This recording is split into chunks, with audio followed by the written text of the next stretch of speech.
Okay, hi Ellie, how are you? I'm good. How are you? Hi, guys. Hi, Wendy.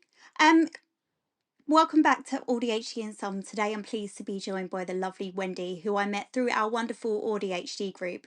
Wendy kindly agreed to come and chat with me about something that's really close to her heart, which is perimenopause and late diagnosis. Wendy is a senior HR professional and a psychologist who specialises in neurodiversity, and she brings both professional knowledge and lived experience to this conversation.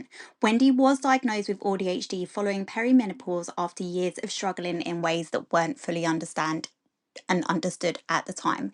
And like so many late diagnosed neurodivergent people, Wendy experienced difficulties at school and in the workplace. Now at 50, Wendy is using both her lived experience and professional experience to do amazing work helping and supporting other neurodivergent people. And I'm so grateful that Wendy is joining us today. Hi, Wendy. Hi Ellie, thank you for having me on your podcast. I really appreciate it. Thank you so much for coming. It's really nice, especially the topic. It's really relevant at the moment, I feel, specifically for me. I think it's relevant for a lot of women out there who sometimes think they're going crazy, but they're not. Exactly that. I've seen so many people in our group and in so many groups on Facebook recently talking about perimenopause, and they didn't realize that they had a neurodivergence or was neurodivergent until perimenopause hit them with this stick of kindness, and that's what happened Mm. to them. Yeah, my journey's very similar, and I think sometimes we're so efficient as women at masking and camouflaging Yeah. that when perimenopause comes along, you can't do that anymore, and that's when it becomes apparent. And with your vocation, with your work, it seems Mm. really like it should be something that you're able to talk about too. Yeah, definitely. It's more common than we think, because women are master camouflagers and maskers, I and I've we, always prided myself on being a social chameleon, and I never knew why, and explained it what mask when I learnt what masking was, I understood why I've always been a social chameleon. yeah, and I'm exactly the same. I've always adapted and believed, I'm really good at adapting to the situation in front of me. But when perimenopause hit, and I had to adapt to that, I started to notice my adaptations weren't as effective in the workplace, and that's when I started to seek a diagnosis. Amazing. Can you tell us a little bit about yourself and your journey? We've heard a little bit, but if you could tell us a little bit, that would be amazing. Of course. So, my journey, I suppose, in terms of neurodiversity, probably kicked in. I didn't get my first diagnosis till I was 48. But prior to that, I certainly struggled at school. I could make new friends, but I couldn't retain them. I had difficulties with subjects like English-based subjects, but I was really good at maths and sciences.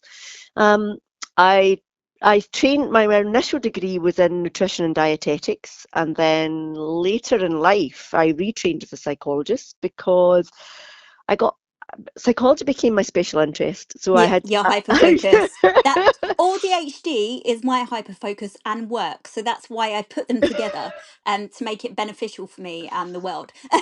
Or I'm trying to do something with my hyper focus, so I completely get that. yeah, and my hyper focus. I noticed one time I decided to get fit, and then I trained so hard. I was in world championships for obstacle course racing, and I What? thought, Random. and then I thought, oh, the next interest is psychology, and then I did degree, master's, stage two, and you think, I have these fixations. What's Yeah, going on here? yeah. I've had them my whole life, and it's only now that they've started to really make sense.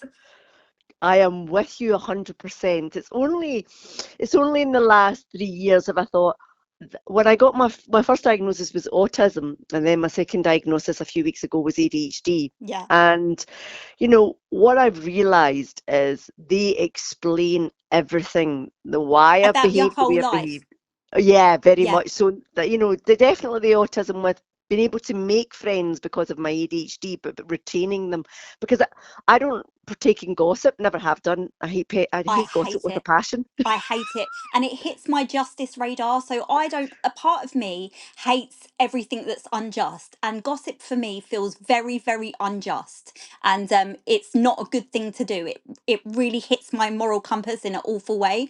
So yeah, I completely get why you wouldn't like gossip. I'm with you. I can't. I always think to myself, and I've said it a few times. Well, if your own life's so interesting, why you wouldn't need to talk about others? Exactly So that. why don't you go and sort out your own life rather than putting other people down when they're not here to defend themselves? Yeah. I've heard it is very much a AuDHD thing. Yeah. The not partaking in gossip. So I think that that's completely normal. But with your two diagnoses, it's Mm, interesting because I thought at first I was autistic, but the shoe didn't really fit me 100%. And then I thought I mm. was ADHD, but then that shoe didn't really fit me. And the whole new influx of people saying, oh, I'm ADHD, it seems to be a sweet spot that I can really identify with. Mm. I am with you on that. I'm exactly the same because, although I could see that a lot of the autistic traits that I had, and but I also have the energy of a 20-year-old as a Yeah, 50-year-old woman, and I thought that doesn't really fit because I know that you can get hyperactivity with ADHD, but with autism, sorry, but it tends to be more about being concerned about things, whereas yeah, mine wasn't coming from that space. It was coming from I've just got so much energy, I can do lots of different things. at the same time and and complete none. Exactly. Yeah, So it's I thought, yeah, this doesn't explain everything for me either. I'm going to go and get an ADHD diagnosis. And the woman said to me, well, you've got 9 out of 9 across every area, but it's relatively mild. So but I already knew that I had those tendencies, so it wasn't. I grieved a bit more about my autism yeah. diagnosis, but this one I've been absolutely fine about. A lot of people find that it's like a relief and grief after a diagnosis. It kind of Yeah, validates a lot of the things that you've been feeling over the years, and it makes you think like, oh shit, it wasn't just me. But yeah. also it does come with this kind of grief as well. Yeah, I think I looked back, and I didn't. I just went to see a therapist, a clinical psychologist, for about a couple of months, and we just discussed it and explored it.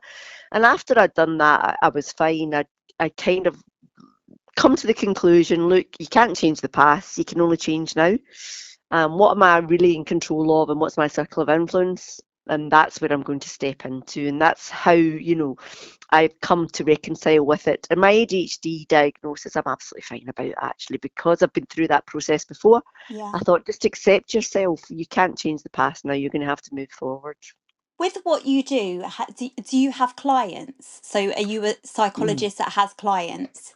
Well, what I do is I tend to do more kind of coaching support and Yeah, advisory for businesses. So how I work, so businesses will get me to do regional adjustment assessments for them, yeah, and I'll also help people who maybe they've had a diagnosis or a dual. I'm more interested in people that have dual diagnosis, not yeah, single diagnosis. That's more what I'm interested in yeah. because there's a lot of coaches out there doing single. But not Um, dual. Dual is such a new thing. I feel like it's such a new thing. Absolutely. But it's been there, we just haven't been testing for it, Yeah. right? Because 75% of people with autism are likely to have ADHD or a co-occurring condition. Like Tourette's or something. OCD. Oh yeah, for me that is a really prevalent one. And that's really, it's more common than you know, and ADHD as well is a big common occurrence. And we're only beginning to really identify this, and particularly as women, because I have learned how to do diagnostics, and they're definitely built for boys. They're not built for women. I think that's why there's so many of us in like this lost generation of people that never Mm, got a diagnosis. Because I think when I was at school, I'm 40, and when I was at school, I think autism and ADHD had just become a thing. But for the naughty mm, kids, it was always the naughty kids. So it didn't quite fit into a box. Um, mm, and I think that it was really hard. But I think now it's become it's become a real thing in the media everywhere. I think it's much more spoke about nowadays. Yeah, I think more people are much more open about it and discussing it in a very open way. And it's good because we need to be more open about it and recognise these things do co-occur. Yeah. And we shouldn't be looking at individuals just as the label either, Yeah. because when you've met one autism You've met person, you've met one. one, Yeah. right? When you've met one ADHD, you've met one, right? Because Yeah. we all express ourselves in a very different way and we all bring talents, strengths, areas to develop on. And, we all bring such wonderful things that we should really focus on the individual and how we can help them to perform to their highest standard. See, I really agree with that. I always say to someone, once you met one person with ADHD, you've met one person with ADHD, because I find like there's a ratio on any given day. So sometimes my autism would be in the driving seat, sometimes my ADHD, and I feel like I have a ratio. So I'll meet people that's ADHD, but for me, they're clearly more autistic than ADHD. And then I'll meet Mm. people with ADHD and they're more presenting more ADHD. I have to meet someone that's like exactly my same ratio. And when I meet them, it's like you're speaking the same language. Oh yeah, definitely. I gravitas to people, and then I suddenly realise even when the psychologists all have the same diagnosis as me, and when I go to groups, I'm drawn and I find out I'm speaking to the neurodiverse people who are very Yeah. similar to me. Do you So I feel know what you like mean. you've noticed from since being diagnosed that a Yeah. lot of it could be nature and could be nurture? Do you have a neurodivergent family? I think I read that you may have. I do. So all my family are neurodiverse. And I think it's a combination of, I think it's a bit of nature and Yeah, it can be nurture too. So um, my parents, my mother certainly, and my parents certainly don't have a diagnosis, but they have the same. traits. Yeah, Yeah, so, but I got diagnosed really because I could see it potentially in my children, and yeah, I wanted them to know it's okay. I've got it too. yeah. We will be okay as a family, and we will find a way through this. I wanted it to be socially acceptable for my family, and for us to work together and do the best we can and achieve what we want to achieve. That's amazing. I mean, when I went for my first autism diagnosis, Mm, they actually said, we can't give you a conclusive answer because you are affected so much by your childhood. And it's quite clear that your dad has autism. My dad's nearly 80, he missed the whole boat of being diagnosed for autism. It just wasn't a thing then. yeah. But he is, very or very autistic presenting, and that Mm, they said to me when I went for my autism diagnosis, we can't actually tell what's been picked up from childhood and what's innately in you. So you're going to have to go and come back, and we're going to do some like self work and try and work out what's where it's come from. Is it something that you've learned and picked up? Because my dad's mm, autistic, and it was very much the way we were raised were quite like regime like, yeah. because he's very strict autistic. So they couldn't tell whether it was just something that I'd implemented into my behavior over the years or whether it Mm, was something that was actually in me. So it's really interesting when you get that diagnosis, then you start to realize people in your family, oh, that's why they did what they did. And the yeah. reason I went for my diagnosis is because one by one, I mean, my children are in their 20s now, but one by one, my kids all got diagnosed with neurodivergence. And I was like, do you know what? That would make sense for me. Of course, and I'm the same. But I started learning how to do the diagnostics, and I didn't really learn to do the diagnostics to necessarily do them. I really learned them so I could have a really in-depth understanding, I think, of Yeah. of exactly how does autism present itself in its really many forms, and how does ADHD present itself in its many forms. And I wanted to understand the duality of those things crossing over, and that's why I really did all of that training. Yeah. And it was fascinating. Once I did that, I thought, oh gosh, I've got quite a lot of those traits. So does my daughter, so Yeah. does my son, and so does my partner. Oh, this is interesting. And And your then I partner started, too. So you have gravitated in life even towards your partner towards neurodivergent people. yes, everyone. And then when I look, the people I'm friendly with since I moved down here, they're all they're all autism and HDD as well. So, it's funny how you just draw these people to you and they sense it within you, and having a conversation with you is really easy. 100%. And they seem to flock to similar places. Like I go to like I, some protests and stuff, and Mm, everyone I meet there seems to be neurodivergent. It's like you have like certain neurodivergent people occupy certain spaces, so when you go there you tend to meet, or even like artsy things that I've been to, a lot of the people that mm. I've met there are neurodivergent. It's like we have our own little spaces in society. Definitely, and I go to a couple of groups and just colour in and do art locally where I live, and it's you just are drawn to these people because when you speak to other people, you think, well, we don't speak the same language. It's Exactly like a that. it's like a communication, Yeah, isn't it? yeah, And it's so much easier with someone because my daughter and I have a similar diagnosis, and we just laugh at each other's jokes, and we really get each other, yeah. and we have the same humour, It's just and natural. yeah, Yeah. same with my friend. We laugh at so many things, but no neurotypical person would find it funny. It's so validating when you find other people that speak your language. From making the AuDHD group, I mean, at first it grew so slowly. We've now got about 23,000 people in there, which is amazing because That is amazing. I thought I was alone in the world. Like it was just weird me. But now there's lots of weirdos. But every day I meet someone in the group. You're one of the weirdos specifically. No, I'm joking. I'm quite good with names, so I've learned quite a few people. I don't think I'm ever going to get the 23,000 down, but I've learned, quite a lot of them people. I'm like, shit, I wish I knew you growing up because you are the same as me. It's so validating. It's so validating. Yeah, it makes such a difference, doesn't it? Because you just Such a think, difference. I'm not alone. I am not alone. There are lots of people out there like me. I just need to find them. And why couldn't they have gone to my bloody school? I know how easy would it have been if we just had a school full of us? It would it would have been so much better. But it's like we have had a reunion in later life, and it is like this whole lost generation that we've just scraped into. If we'd left it any longer, we probably wouldn't have got there. But we just got there, and it is so amazing.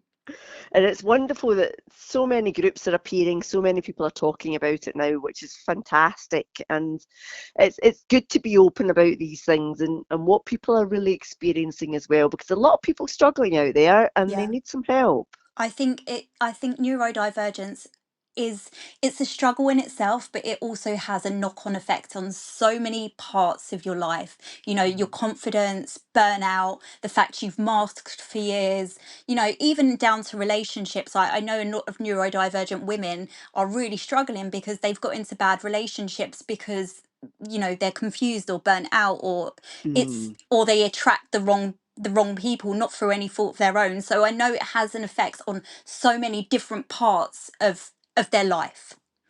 Yeah, I agree. I can see that's really common where, people are, their whole life is impacted by it. Work, Yeah, maybe being good or not being good, because you get mixed stories, yeah, and then relationships working, not working, you're right. And you can attract people who are quite controlling. yeah, a hundred Um, percent. yeah, you see narcissists and controlling people sometimes gravitating to neuro because they know they can control them. But once you've got And that information and power, and yeah, like all my life, I've gone through relationships and been in relationships with people that haven't been good for me, and I've always think, oh, Ellie, there's something wrong with you. Why do you're a really bad picker. Now I've got mhm. that power and that knowledge, and I know actually I'm neurodivergent, and there is a pattern, and there is a reason why I seek out these things. It's so amazing that we have this knowledge behind it, because before I was just fighting in the dark thinking, what the bloody hell's wrong with me? Yeah, I mean, and as women who are neurodiverse, we automatically blame ourselves. Yeah, And it's not 100%. us. We Yeah, are disabled by society, yeah, not it's there are lots of crazy rules out there. yeah, And in the past we'd have just thought, well, they're different, that's okay, we can draw on their strengths based on what they're good at. But now we want to put people in little boxes and categorize them and medicate them and do different things, and you think, well, why can't we just accept people for who they are and draw from their strengths? What are they good at? yeah. Do you think that the self-diagnosis, so I've seen a lot of people recently are self-diagnosing. Do Mm. you think that that is dangerous for people to self-diagnose, or do you think that that is completely valid? I Look, I am not in a position to tell anyone what to do with their life. I think, it's completely up to them, and I always respect their view. Yeah. My only concern is that, sometimes you think it's one thing and you Google it and you learn about it, but what I think it's good to check if you can, and only if you can afford to, right? Because Yeah, some diagnostics are it's expensive. bloody expensive. It's bloody Yeah, expensive. And especially I found, especially with the ADHD process, yeah, I would go to the doctors and they'd say, okay, we actually think you are definitely displaying traits of ADHD. So we're going to send you to someone. And then I would receive like letters, and then I wouldn't go to any of these appointments. And then 2 years later, I would then go back to the same doctor and I'd be like, I think I've got ADHD. And then the cycle repeats again and I never respond to any of the letters.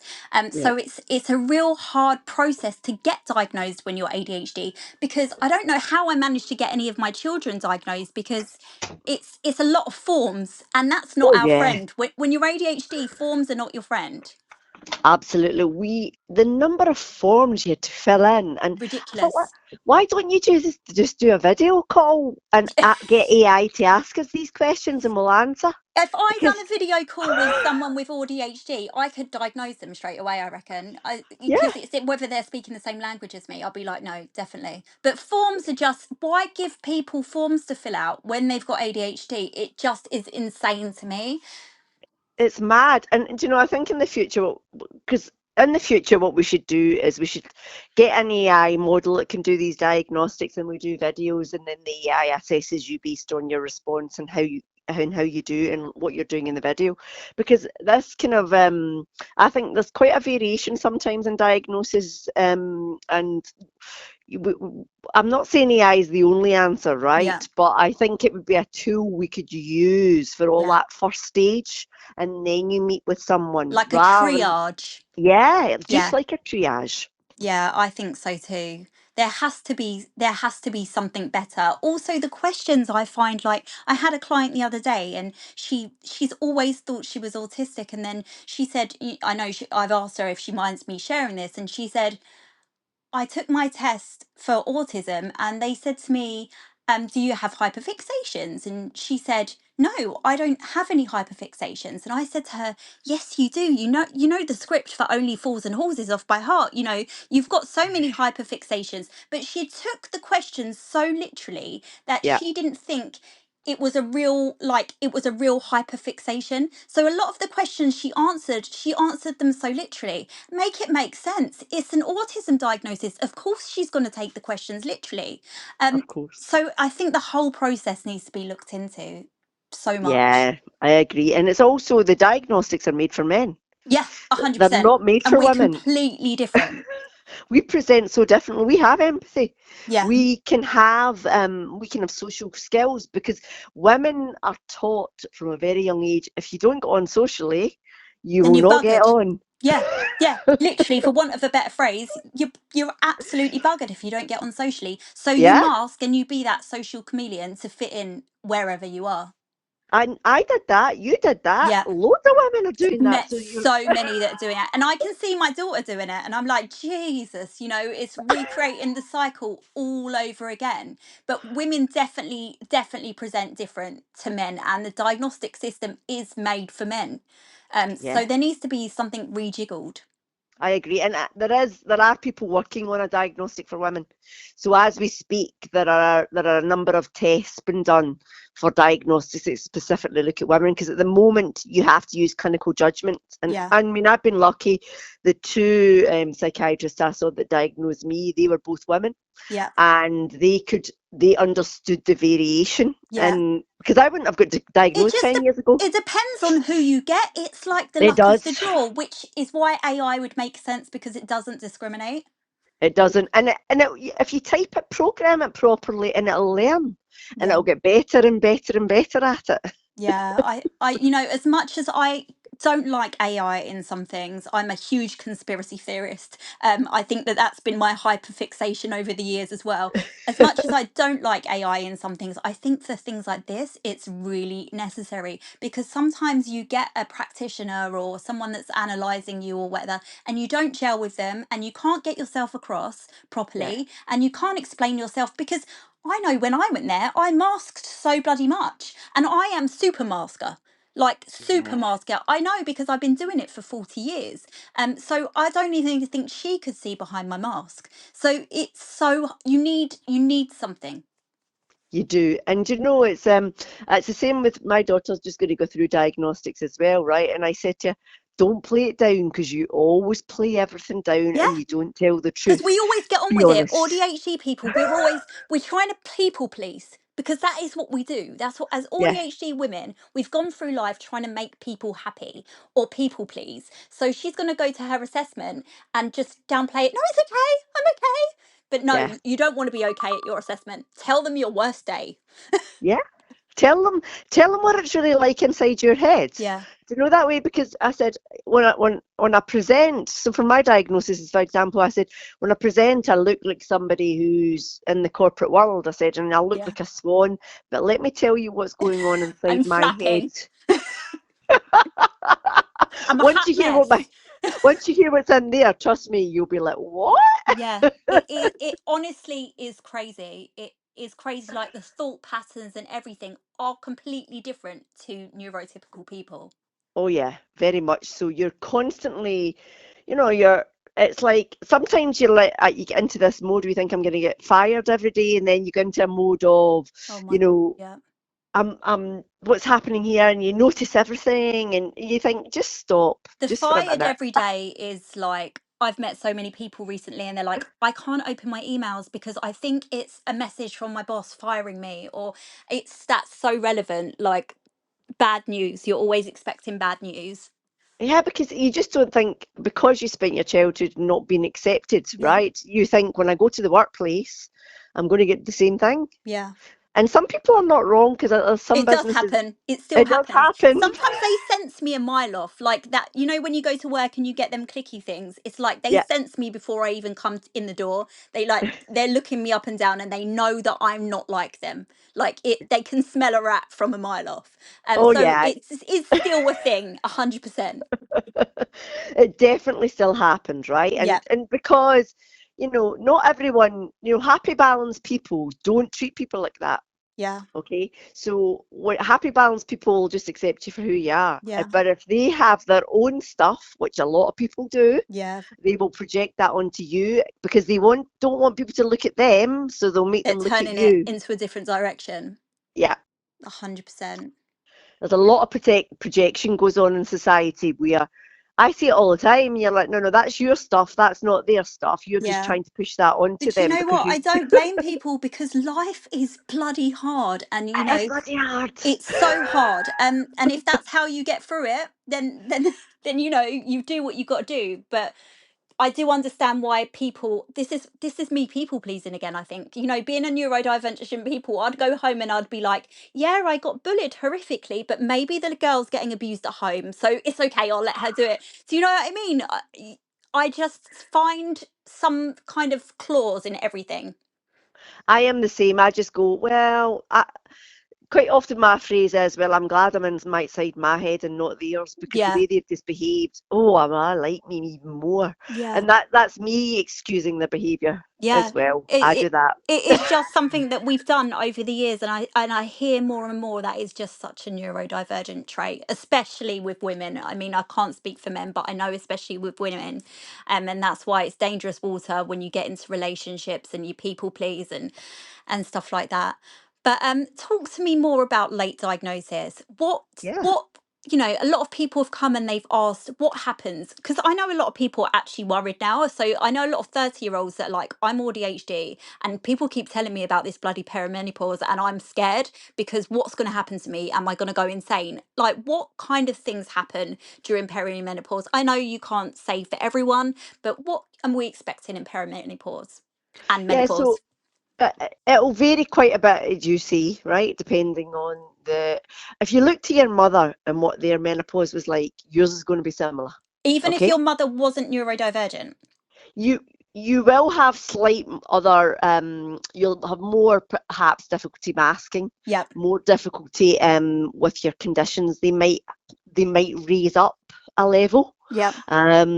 But the age, if they get hot flushes, you're likely to get hot flushes. Yep. It's not exactly the same. So my perimenopause is different from my mum's, for example. So I don't get hot flashes. What happened to me was it felt like my IQ dropped 20 points, Yep. and I couldn't remember things. Yep.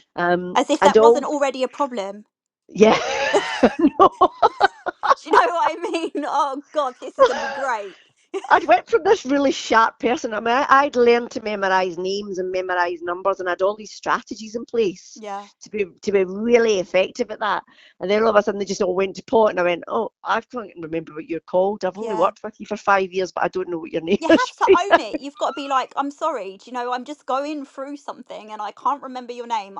That's what I do now. I don't even mask. I just own everything. I'm like, even my Facebook name. I kept saying awkward things to people, and people were like, "What's wrong with you?" So I just put Ellie AuDHD as my Facebook name because I'm not masking anymore. Yes, someone came up to me the other day and they've said, "Oh, we've just had our baby and blah blah blah, and we've called it this." And I said, "Oh my God, that's a fat girl's name." And then I thought, oh my God, what? Why would you? Someone's had a lovely new baby, and you've just told them like something like that. Like I cringe, but I just think, you know what? I'm making it known. I'm Ellie ADHD. I say the fucking wrong things, but I mean well. The intention is good. Yeah, That's all that matters, right? So when people say things to me, I'll say to them, "What were you intending to do there? What yeah. were you trying to That's a achieve?" really good tactic, actually. That's really good. Because once I know their intention, I go, it just came out. I just ignore half the things people say because if the intention's to hurt, that's different, Yeah, yeah. right? And your intention is good. My I do intention that. is normally to make something really relatable. So I Yeah, normally want to make it relatable and funny for them because I don't know what to say. I could never say, like, if you showed me your new baby, I could never say, "Oh my God, that's the cutest baby." Like, that's not in, that's, I feel sick saying it. Like, I can't do that thing. I love kids. Like, I will protect them, like, with my life, you know, of but course. I can't say, "Oh, what a cute baby." So instead, I'll say something like, "Oh, your baby's got a fat baby's name," or something. And then I just Sorry, go home and I die for, like, I woke up at 4:32 the other morning thinking, why the freaking hell did you say that to that woman? because you've got ADHD and autism. Yeah, she's just a weirdo. But yeah, I've just got to own it because there's bugger all else I can do about it. So But you know you're that telling we me this is going to get worse with perimenopause? there is a chance that I mean, I found with age I don't do that as much, right? Okay. So what I've found is I think it, and then I go, "Stop, don't say that," Can and I you go, stop yourself? "Yeah, Oh, okay. Me, I think this is why my mum actually took me to the doctors when I was a child and thought I had Tourette's because I can't, and which might make sense because my dad has tics and my child. So it could mm, have been. But if I say something, even though I know it's wrong, it's coming out and it's like I'm hurting until it comes out. It's like I'm in physical pain until I yeah." can voice it. So yeah. So if I you can do get stop that it, with, I do I get it with. Sorry, go yeah. ahead. No, go on. I do get that sometimes, right? Where I think, so somebody was describing their child's, they weren't aware that it could be neurodiversity, and they were talking about the child's behaviour Yeah. pattern. And I said to him, "Do you think they're autistic?" And I thought, and you should have seen their face. I thought, I know. "Oh, Yeah, I same. Apparently it's not something that you say to people. Who oh knew? no." I know, who Do you think thought? they're like me? You know? Yes, that's a bad thing, Ellie. And then I realised, oh yeah, you didn't like that, did you? Yeah. But you know what? When I first had my child, and there's autistic people in my child's family from the other side, and they said to Mm, me, "Is your we think your child's autistic?" And I remember being so offended at first. It Little did I know at the time that I'd been autistic all along. But you know, mm. so maybe it is something when you're not that knowledgeable and clued up. Maybe when someone says to you at first, Oh, lovely baby. It's autistic. Maybe that, maybe it's offensive. I can imagine it probably is, Yeah. right? So when you don't understand exactly, and if I get really tired, these little things will pop out. Yeah.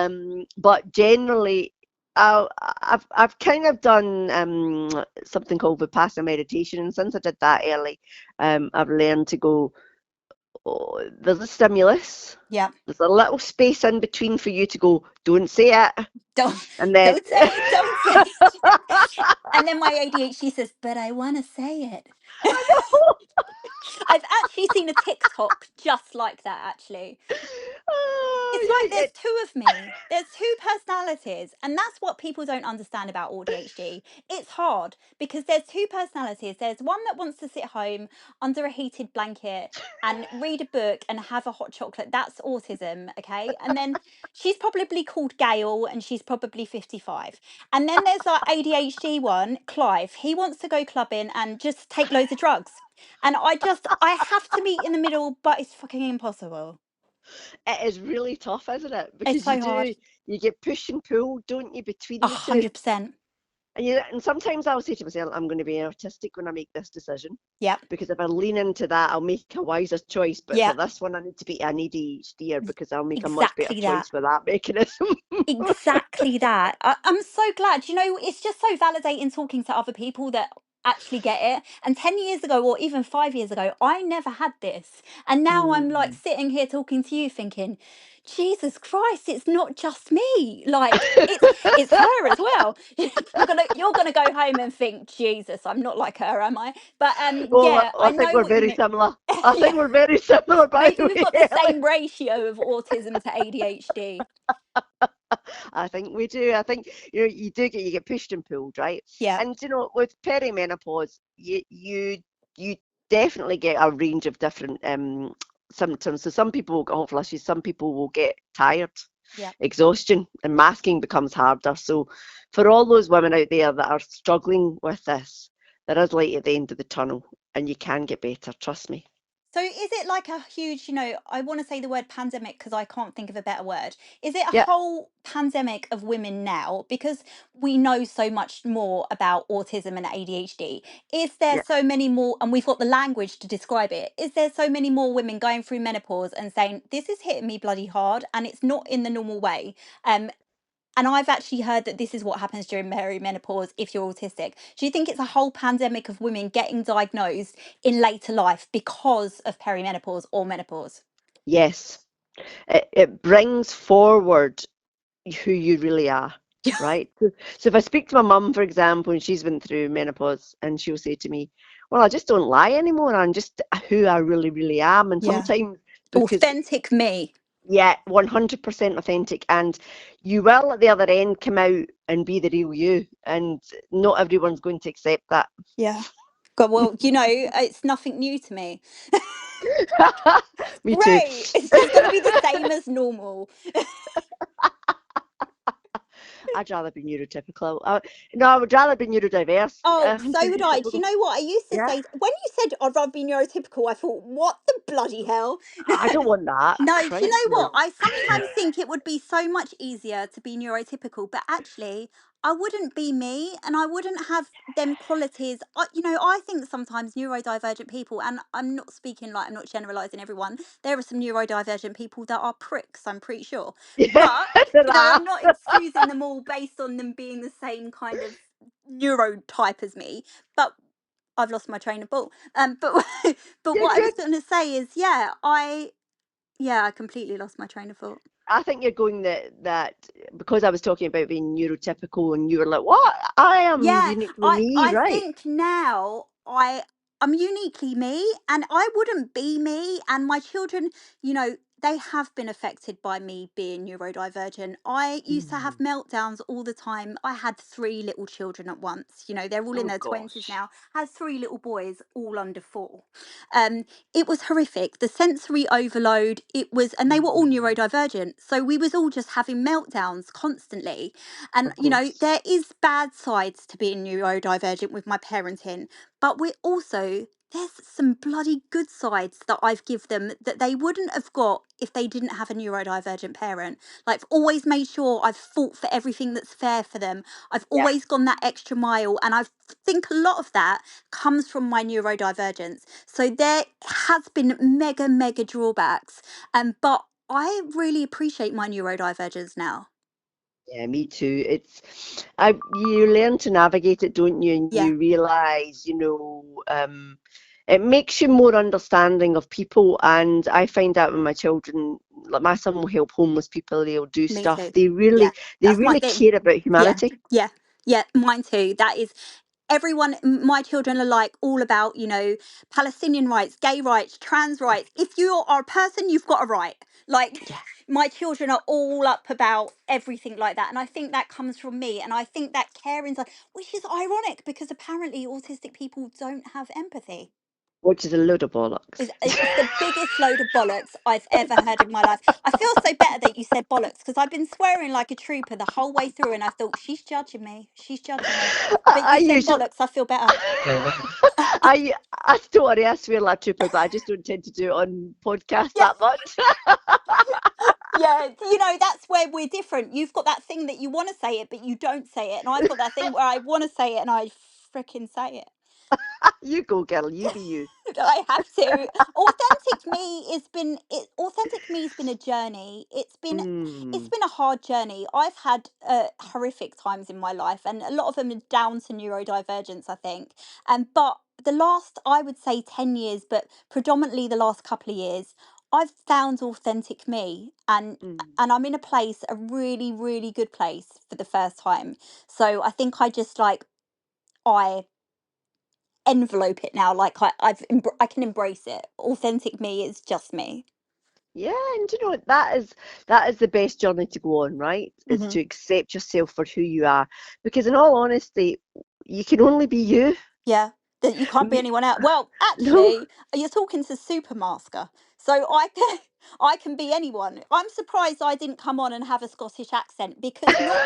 This is how my masking is so horrific that if I go to the supermarket and someone Irish serves me, I am Irish. Like, I take on a whole Irish persona, an Irish walk, an Irish talk. Like, so I don't actually know who I am. I'm really good at masking, but I get that. But you know, here's the thing, right?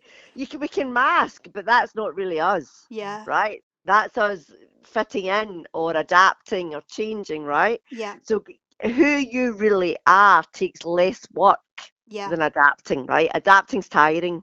But it's hard to strip back all them layers and know who you Yeah. are. So the other day I was eating sushi and I thought, "Do you know what? Sushi's a really odd thing for me to like. It's fish, it's cold." And then I started thinking, do I even like the sushi, or have I just pretended, because sushi at one point was really cool and cosmopolitan, and I Yeah. probably got like swept up in that wave and started masking that. Like, who am I anymore? Like, what do I like? It's so hard to strip back them multiple masking layers that I've been doing for so many years and find the authentic me.